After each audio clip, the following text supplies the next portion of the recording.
ny mofinaina isan'andro atolotry ny mpitandrina rakotina valina maoly.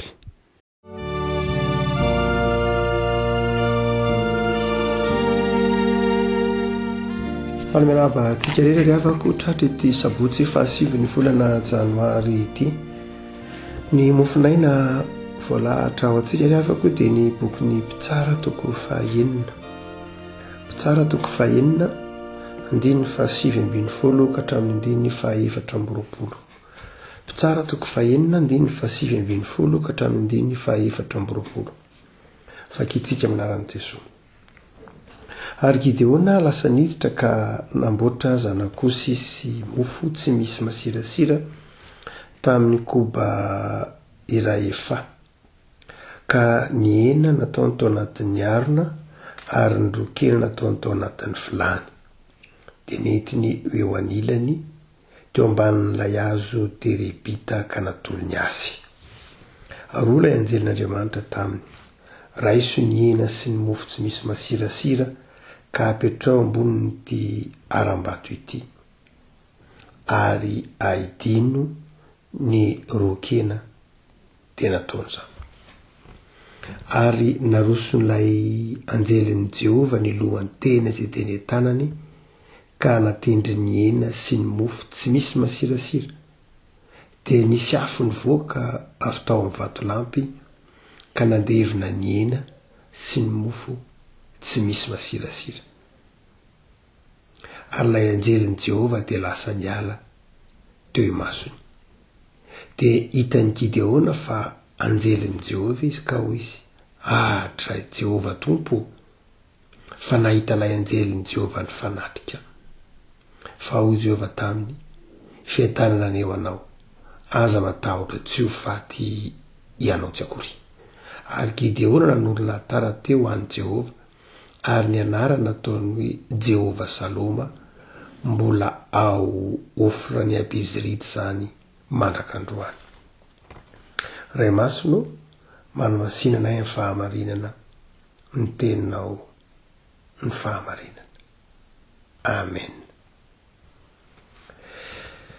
Revako malala, bokin'ny mpitsara no mofinaina tsika anio. Ary marimarina kokoa ny niantsona any Gideona. Gideona izay nirahin'Andriamanitra hanavotra ny zanak'Israely teo ambanin'ny vahohon'ny Midianina. Amin'ny bokin'ny mpitsara moa efa famberiberintsika ato anatin'ny bokin'ny mpitsara, tamin'ny bokin'ny mpitsara fa fangalam-pirin'Andriamanitra sy ny zanak'Israely no mitantaraina ao anatin'ny bokin'ny mpitsara. Ary Andriamanitra rehefa miala amin'ny zanak'Israely dia anirahany firenena mamely azy, mampijaly azy. Dia mitodika amin'Andriamanitra ny zanak'Israely dia anirahan'Andriamanitra mpitsara monjy azy. Ary rehefa afaka ny zanak'Israely dia mihodina amin'Andriamanitra indray izy, dia averan'Andriamanitra hijaly, dia anirahan'Andriamanitra mpamonjy indray. Ary rehefa afaka indray izy dia adininy indray Andriamanitra, dia manompo andriamanitra hafa izy na miala amin'ny didin'Andriamanitra, dia mibebaka dia anirahan'Andriamanitra mpitsara indray izy manafaka azy. Ary toy izay zany ilay fangalam-pirin'Andriamanitra sy ny zanak'Israely amin'ity tranga manokany aza, mpitsara toko fahaenina, dia Gideona no nirahan'Andriamanitra hanafaka ny zanak'Israely teo ambany vahoan'ny Midiana. Ary nahita ny fahoriana izay lalovany Gideona, dia namerina tamin'Andriamanitra moa teny manao hoe: "Tsy nitondra anay niakatra avy tany Egipta va Jehovah, fa ankehitriny efa nahafoy anay mihitsy Jehovah ka nanolotra anay eo an-tanan'ny Midiana." Teny izany tamin'Andriamanitra Gideona, dia hoy ny tompon'ny valiny teny manao hoe: "Mandeha ana amin'izao herinao izao, vonjeo ny Israely." rehefa reny Gideona ry havany zany teny fanomeza tokony Andriamanitra maniraka zany de nilay ny totsika hoe ny fahazoanantoka ny antson'Andriamanitra, nilay ny hoe omeo famantarana ry Andriamanitra fa tena iza tokoa no irahinao, ary omeo famantarana fa ianao io miantso ahy io, omeo famantarana fa izala iantsony ianao le miantso ary andresy ao anatin'ilay zavatra atao. Omeo an'izay famantarana zay Andriamanitra fa hoe nao Andriamanitra zay nanao zao rehetra zao ny antso ahy, ary tena iza tokoa le antsoina fa tsy nofy ity hitako ity na fahitana tsotra, ary fahatelo dia ataovy tsapako mihitsy ampahafantaro adeny meloa fa andresy aho. Dia izay natonga ny Gideona nitady famantarana. Itsika moa aty amin'ny testamenta vaovao fa tsy efa betsaka ny famantarana omen'ny Tompo. Nefa meny antsika Jesoa, meny antsika ny filany fanahy masina, mibitsika aty anatintsika zay tsy hafa fa izay any angio famantarana tadiavin'ny Gideona io. Dia inona ary lay famantarana? Hoy Gideona hoe aleo aka zavatra atao fanatitra ao anao. Dia naka fanatitra Gideona. De zanak'osy sy mofo tsy misy masirasira nalay.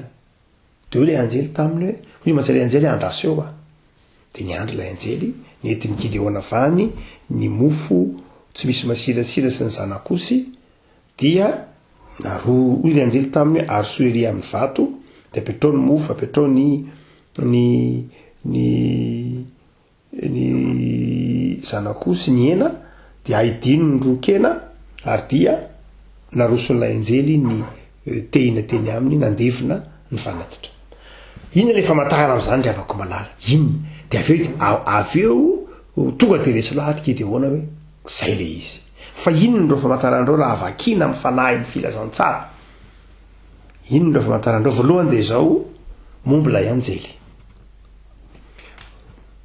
2:20 Masiny ianao aza miala eo mandra-piaviko eto hitondra ny fanatitra hoanina. De hoy ilay anjely, izaho iandry anao mandra-piverinao. De Gideona kosa lasa namboatra ny mofo tsy misy masirasira. Famantarana voalohany, lay anjely nanaiky iandry amin'ny Gideona. Lay anjely, lay Andriamanitra izay nanaiky iandry amin'ny Gideona. Andray ny fanatitra Gideona, hoe andraso fa amboatra fanatitra ao anao. Izay lay Andriamanitra maneho ny maha izy azy, lay Andriamanitra izay manam-paharetana. Andriamanitra izay manam-paharetana miandry antsika. Andriamanitra fitiavana. Andriamanitra fitiavana ka nanaiky ny andry ny Gideona. Raha Andriamanitra tsy manam-pitiavana, ina koa moa ny andrasako anao zay olombelona mpanoty io.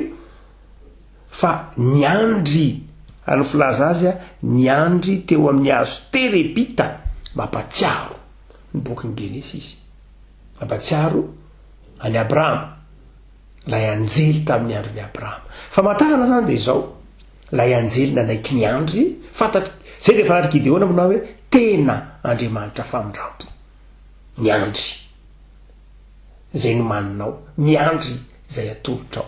Inona moa no manin'ny Gideona? Zanak'osy sy mofo tsy misy masirasira. Tsotra de tsotra. Zay lay Andriamanitra famindrampo, mandray zay atolotrao. Andriamanitra tsy mba mila vaniny. Andriamanitra fitiavana. Zay ny famantarana na ahafantarany. Tsy nibika manendrika Andriamanitra akory.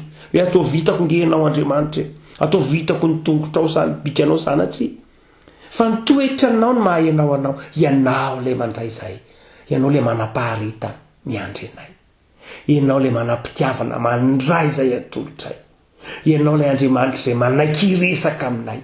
Zay le famantarana riavako. Fa ny faharoa de rehefa tonga teo aminy niandry izy zany tamin'ny paharetana. Afrina moa zany nanaovany Gideona n'ireo kenikeninareo ny zanak'osy sy ny mofo sy ny ron-kena.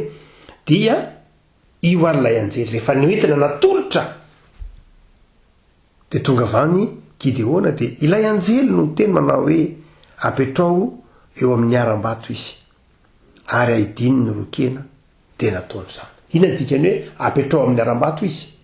Io lay mofo tsy misy masirasira, io le zanak'osy ary rarao zany hoe dikany iny zao ataovy mandro tsara ndrao eritreretinao fa ny masoandro no andoro masaka ilay andevina lay mofo tsy misy masirasira sy ilay zanak'osy tsy misy klema fa rarao mihitsy rokeny io mando be io leny io de ho hitanao fa ho levon'ny afo io. Mampatsiaro antsika ny sorona nataony Eli ny fanandrina tamin'ny Bala, ny lemana mihitsy ny altara, lemo rano ny altara ho Eli fa ho hitanareo nandatsahan'i Jehova afo handevina ny fanatitra. Zay mihitsy io sary io. Zany hoe ho aseho ny tompo amin'ny Gideona fa izao mankasitraka ny fanatitra nataony izy, mandray ny fanatitra nataony izy tahaka n'izay tranga tany amin'ny bokin'ny Eksodosy milaza fa tsy lay Andriamanitra izay miresaka amin'io de tsy hafa fa lay Andriamanitra ny Eksodosy ihany, lay Andriamanitra tantarainao amin'ny bokin'ny Genesisy ihany, lay Andriamanitra zay nitondra ny zanak'Israely nivoaka ny tany Egypta satria izay no Andriamanitra nandrasany Gideona. Io teneniny io hoe ny Andriamanitra andrasany de le Andriamanitra nitondra ilay tany nivoaka avy tany Egypta. Mbola izay ihany ve le Andriamanitra mbola manafaka anay ihany fa de io nasehon'io le famantarana. Izao no izy apetrao amin'ny vatolampy ary ny fanatitra ao fa ho raisiko za mandray ny fanatitra tahaka ny nandraisako ny fanatitra zanak'Israely tany anefitra ary le zao hanao zava-mahagaga lemo amin'ny rony ny fanatitra ao fa ho levoniny ny afo. Avako malala famantarana faharoa namatarany Gideona fa Andriamanitra ny miantso azy ary Andriamanitra no maniraka azy, sy Andriamanitra zay lay nanafaka zanak'Israely tany Egypta io maniraka azy io indrindra io no anome azy fandresena de izao nanao zava-mahagaga Andriamanitra. Ary inona ny teny am-pelatanan'ilay anjely? Tehina ny netiny nandevina lay fanatitra, tehina mampatsiaro namoahana ny zanak'Israely tany Egypta, tehina zay nentiny Mosesy nampisaraka ny ranomasina, tehina zay nentiny Mosesy namakivaky ny hevitra de tehina ny nentin'ilay anjeliny Jehova. Mampatsiaro any Gideona zany fa tsy nanadino azy lay Andriamanitra, tsy niova lay Andriamanitra, tsy niova toetra lay Andriamanitra, tsy niova fomba fiasa lay Andriamanitra. Tsy araky ny teneny manao hoe nahafoy anay lay Andriamanitra fa tsy niova akory Andriamanitra. Ny zanak'Israely ny niova fa Andriamanitra tsy niova. Ny mpianakavy ny finoana sy ny mpiarabelona tamin'ny Gideona ny niova fa Andriamanitra tsy niova. De tsy novan'Andriamanitra mihitsy na ny fomba fandraisana ny fanatitra, na ny fomba fakasitrahana ny fanatitra, na ny fomba fiasa ary. Zay ny naharesy lahatra fahatelo any Gideona. Ary rehefa vita zay de lasa lay anjeliny Jehova. Tsy nitanisana inana tsony lay anjeliny Jehova, lasa izy nandeha. Ampo any Gideona zay. Zay lay Andriamanitra tsy nanazava betsaka, naneho ny maha izy azy tamin'ny asany, naneho ny na izy azy tamin'ny fitiavana, ary dia tsy niteny lavabe na anjely, tsy nalazava lavabe izy fa inona naneho ny ma Andriamanitra azy hoe Andriamanitra ny miantso le famantarana. Ampo any Gideona ny fahafantarana hoe tena Andriamanitra marina izy satria niteny tamin'ny Gideona lay famantarana de zao mampatsiaro azy arak'izay voalaza amin'ny Eksodosy ihany, mampatsiaro azy arak'izay eo amin'ny bokin'ny Genesisy ihany, mampatsiaro azy arak'izay voalaza hatrany amin'ny bokin'ny Josua ihany. Zay ihany lay Andriamanitra, ny tsy fiovan'Andriamanitra de tahaka Gideona ary fa Andriamanitra maniraka azy, ary tahaka Gideona fa Andriamanitra ny resaka taminy, ary tahaka Gideona fa andresy izy. Afaka malala vaovao ny taona inona ny famantarana ho anao? Misy asa zany ho ampanaovin'ny tompo anao, ho irainy ianao zany amin'ity taona ity. Raha izay no ity Genesis tsara toko faheniny ity, ho irainy ianao. Ary rehefa irainy ianao, irahananao inona? Iraina hamonjy. Hamonjy eniza, hamonjy zay rehetra tratry ny tananao anatin'ny atsarotra.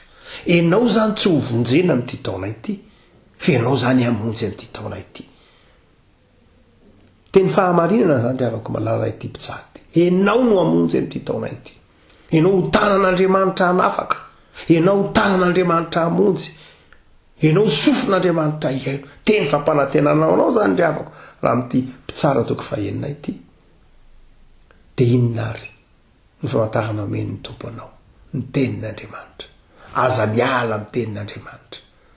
Fa irain'Andriamanitra ianao hitondra fampahirizana. Irain'Andriamanitra ianao hitondra fifaliana. Irain'Andriamanitra ianao fiasana velona amin'izay rehetra tratry ny tananao. Fa izao ny tenin'Andriamanitra hoentina mampahery olona. Asay le hoe ilay Andriamanitra maniraka anao dia ilay Andriamanitra izay, Andriamanitra ao amin'i Jesosy Kristy tompo, io mandray fanatitra sy ny sisa, manao zava-mahagaga. Izao riavako mana rehefa mampahery olona ianao dia mampahiriza olona amin'ny tenin'Andriamanitra. Betsaka ve mampahery olona ry havany? Betsaka ny mpampahery olona. Fa ny olona ny fampahirizana hitan'ny olona matetika dia amin'ny lafin'ny psikolojia izay no ampiasain'ny olona fampahirizana. Ny psikologa koa nge mahay mampahery, ny psikiatra koa nge mahay mampahery, ny psy mahay mampahery ak'izany rehetra zany. Ny dokotera koa mety mahay mampahery, tsy manina sarbidô reny rehetra reny, ny mpampianatra reo ataontsika hoe coach isan-karazany, zay lamaody amin'izao andro antsika izao misy coach dia any be dia be haitsika, tsy maninona fa fiasana daholo reny rehetra reny. Fa ny fampiarezan'ny mpanompon'Andriamanitra no hafa indrindra. Ny fampahirizan'ny tenin'Andriamanitra tsy vita zany rehetra zany. Izy anefa manana zany ianao. Rehefa mampahery olona lazy dia manao araka ny gazety hitako tamin'ny anina dia izao no atao, araka ny hitako tao anaty internet dia izao ny fomba atao, araka ny hitako anaty YouTube dia izao ny fomba atao. Tsy ry havako malahy. Mety ho hain'ny olona rehetra zany. Fa ny tsy hain'ny olona rehetra dia ny fampahirizan'ny tenin'Andriamanitra. Tahaka ny nataony anjely tamin'ny Gideona, tiany tompo ataony Gideona, tiany tompo ataonao koa azy. Rehefa mampahery dia menga amin'ny tenin'Andriamanitra, hampatsiahivo azy. Fa Andriamanitra manam-paharetana, miandry, makasitraka, tia, manao fahagagana ary manao zava-mahagaga sy maniraka. Ary indrindra ny teny manao hoe aza matahotra, tsy ho faty ianao tsy akory. Zany riavako ny fampahirizana tiany ny tompo entinao amin'ity taona ity, irainy ianao hitondra hafatra. Dia izao tiany 7:20 hoy Jehova tamin'ny Gideona, fetanana, aza matahotra, tsy ho faty ianao, mitondra fahavelomana, mitondra fetanana. Ny rainy ianao zany no mpampahiry amin'ity taona ity, tahaka ny Gideona. Efa omeny ny tompo anao ange famantarany, efa omeny ny tompo anao zany, dia matoki ary hitondra fetanana. Esoro ny tahotra ny anatin'ny olona mpamakivaky nyity taona ity. Fa manomboka ange ny taona zao efa mitebiteby ny olona, troisième vague ndray hony, ikatona ndray hony zao e, dia ahoana ndray ny ainany e. Afaka malahy rariny raha manana zany toe-tsainy zany ny olona, rariny kitany eo miprovitany io natotanisako, ahoana moa izy ny tsy atahotra kosa. Fa izao rehefa malahy ny tsy rariny dia izao raha manginy ianao ka mitovy aminy. Ny tsy rariny dia izao raha avelanao hijanona ao anatin'izany tahotra sy fahakiviany zany izy. Ny tsy rariny dia izao raha mitovy amin'izany koa ianao. Satria nefa ianao manana n'Andriamanitra, ianao nge manana ny tompo mahay zavatra rehetra, ianao manana ny tompo ny teny zavatra rehetra haiko ny mahasambatra anao, tsisy mahasaka ana rehefa hiasa dia mandeha anary. Vavolombelon'ny tompo amin'ity taona ity manana finoana dia tonony amin'izay olona resy hitanao mitojo anao hoe mandraisan'i Jesosy, raiso Jesosy, ny fiainanao Jesosy. Efa nanome famantaran'Andriamanitra dia Jesosy tamin'ny Krismasy teo. Dia izao aza matahotra fa tsy ho faty ianao, fetanana ho aminao. Ivavaka isika, tompo misaotra anao zany fa zany teny fampanantenana zany no teny hoentinao miaina, mampiaina anay, mamelona anay, mahasambatra anay mamakivaky ity taonay ity. Fetanana aneo ianao ary aza matahotra tsy ho faty ianao tsy akory. Tompo, renay atsiaro ny fitombonisany aretina ny fahasarotana ny fahafatesana sotra tompo fa manome toky anay ianao fetanana aza-matahotra tsy ho faty ianao n'Andriamanitra famindram-po ianao dia miantso anay ary maniraka anay ho fiasana maniraka anay eo anivon'izao tontolo izao ho papahiry ho fiasan'ny fitiavana ny fanafahana tahaka ny Gideona efa nanao famatahana taminay ianao dia niteninao dia Jesosy zanakao ny tombon'andro omenao anay fa ampahireo izay tompo hiasa anaiko fiasana velona dia dito an'ity tompo ho tao-pahasoavanao anay tsy noho ny fiezahanay fa noho ny antsonao miatefa aminay dia mametraka izao taona vaovao zao am-pelatananao zahay ho an'ny firenena ho an'ny fiangonana ho an'ny malagasy manontolo hamarino amin'ny tompo ny teninao manao hoe fetanana aneo anao aza matahotra tsy ho faty anao tsy akory arovy amin'ny aretiny zahay isambatan'olona arovy amin'ny faharavana arovy amin'ny aloky ny fahafatesana fampitoero amin'ny tokantrano tsirairay avy ampitoero amin'ny isambatan'olona ampitoero amin'ny tanindrazanay ny fiadananao Jesosy amen.